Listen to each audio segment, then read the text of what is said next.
지난해 12월 3일 밤 윤석열 대통령이 선포한 갑작스러운 비상계엄과 해제, 이어진 윤 대통령 탄핵, 그리고 헌정사상 최초 대통령 체포 등 급박하면서도 지리했던, 그리고 아직도 진행 중인 그 과정을 우리 지역에서는 어떻게 바라보고 있는지 돌아봤습니다. 박원기 기자입니다. 지난 2024년 12월 3일 밤 우리는 눈과 귀를 의심케 하는 대통령의 긴급 담화를 들어야 했습니다.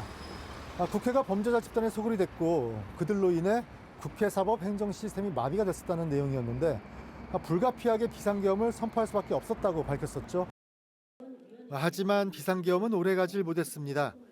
곧바로 국회가 비상계엄 해제를 요구했고 선포 6시간 만인 4일 새벽 계엄은 해제됐습니다. 전북 정치권은 대통령 탄핵을 위해 결집했고 반드시 그 책임을 묻겠다고 밝혔습니다. 헌법 국가기관의 권능을 무력화시키려고 했던 시도, 그 내란죄에 대한 책임을 반드시 물어야 할 것입니다. 우리 지역 곳곳에서도 분노의 목소리가 쏟아졌습니다. 주말이 되면 시민들은 거리로 나와 윤 대통령 퇴진을 요구했습니다. 당시 탄핵을 반대하던 국민의힘도 심판 대상이 됐습니다.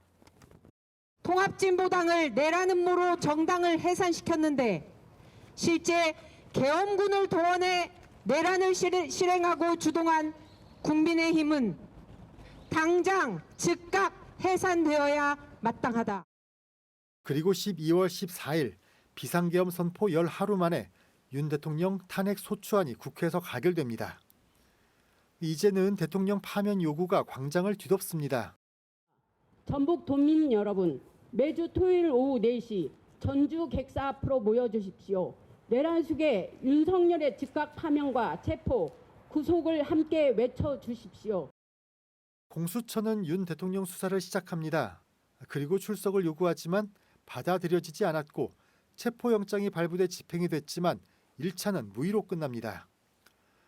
이런 와중에 도내 시민사회단체는 신년 화두로 윤석열 대통령 파면을 내세웁니다. 전체주의 독재 시대로의 태분야, 육공학의 한계를 극복하고 사회개혁을 통한 제7공화국 출범을 향한 길 위에 서 있습니다. 이들은 우리 지역 출신 국민의힘 조배숙 의원을 내란 선동 등의 혐의로 고발합니다. 윤 대통령 변호에 앞장섰다는 이유입니다. 공수처의 체포영장을 부정하며 실제 관저 앞에 머물러 영장 집행을 막고자 하였습니다.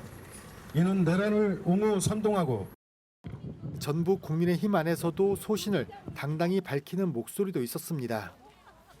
진정한 보수가 무엇인지 국민의힘이 깨달아야 한다는 겁니다. 법치를 추구하는 보수 정당의 법을 어긴 대통령을 옹호하는 모습은 좋지 않다. 경찰 사법체계가 따라야 되는 게 맞다. 지난 15일 윤석열 대통령은 결국 공수처에 체포됐고 19일 새벽 구속영장이 발부됐습니다. 윤석열 대통령의 탄핵 심판이 진행되고 있는 지금 그 어디를 나가봐도 IMF 때보다도 또 코로나 때보다도 더 힘들다고들 하소연을 하십니다. 그리고 그 중심에는 바로 정치가 있는데요.